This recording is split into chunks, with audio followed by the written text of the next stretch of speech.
they got to get to 217 votes. And so it doesn't look like Scalise is going to be able to get there. So who's next in line? You know, I've said all along, like Jim Jordan had me at the fact that he was an economics major in college, because apparently nobody is in Congress.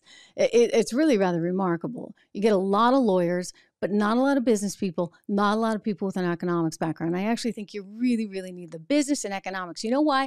Because people in business, people that understand the economy, they understand this is not a zero-sum game. Unlike the Palestinians and, the kids at Harvard, and we'll talk a little bit more about the BLM movement and Rashida Tlaib and this kind of nonsense where you're always the victim and there's always an oppressor. Somebody who's going to be the Speaker of the House needs to be, one, a real leader, two, understand our economy, three, understand our vulnerabilities right now, because we're dealing with a whole lot of them.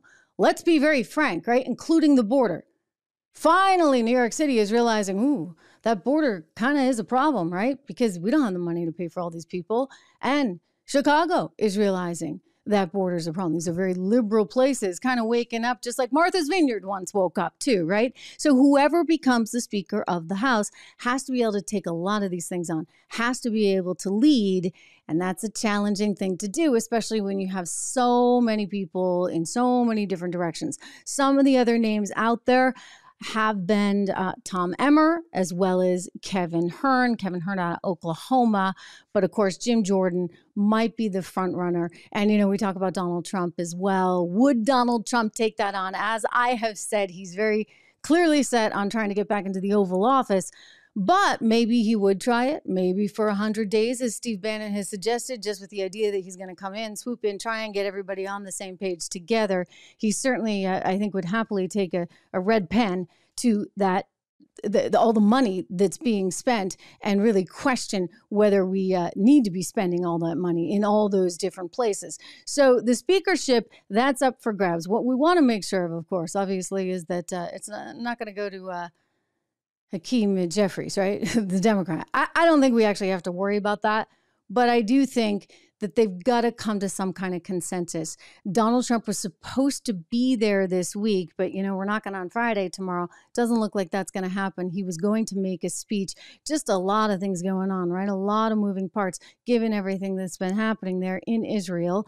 And given that, you know, we just haven't been able to see any kind of real consensus there among the Republican Party. So this one is going to continue to plague us. But I want to go back to just exactly why it is we are doing things like giving $6 billion to Iran. Why haven't we frozen it yet? There he is on the ground. He's seen the atrocities. Blinken himself has said how horrible this is, how upset he is, the pictures he has seen, the children that have been murdered. And yet we're still not taking back that money. We're still not freezing that account. It's amazing to me. I know they look like fools.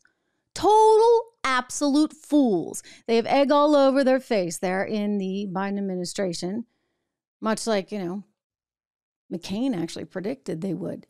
If you go back, I've played this for you guys before, to when Tony Blinken was actually trying to be the undersecretary, right, the deputy at state. And McCain got up there on Capitol Hill and he said, I don't normally do this because I believe that elections should have consequences. I have to vote no against this guy because I actually think he's dangerous for America. He's dangerous for American lives. He doesn't really know what he's doing. And when you look at the succession of events, I'll tell you, I don't think he knows what he's doing. And I think that Joe Biden is perceived as a very weak figure on the international stage. Literally weak. I mean, in every way, shape, and form. I mean, he can barely walk. He's in physical therapy right now because they want to make sure that he doesn't keep falling every time he goes on stage. So when you have a weak president and you have a Secretary of State that really doesn't seem to know his way around the mulberry bush, then you wind up in situations such as what we're in now. I mean, just think of the giant FU that was, right? For Iran to get the $6 billion.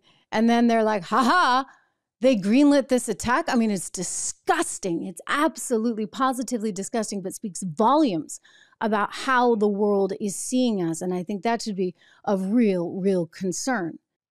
Hey everyone, Trish Regan here. If you enjoyed that clip, please do me the favor of subscribing to the channel. Just hit that little subscribe button right over there. Did I do that right? Not quite, but you know where it is. Subscribe to the channel, hit the bell so that you get the alerts, and I'll see you back on the show.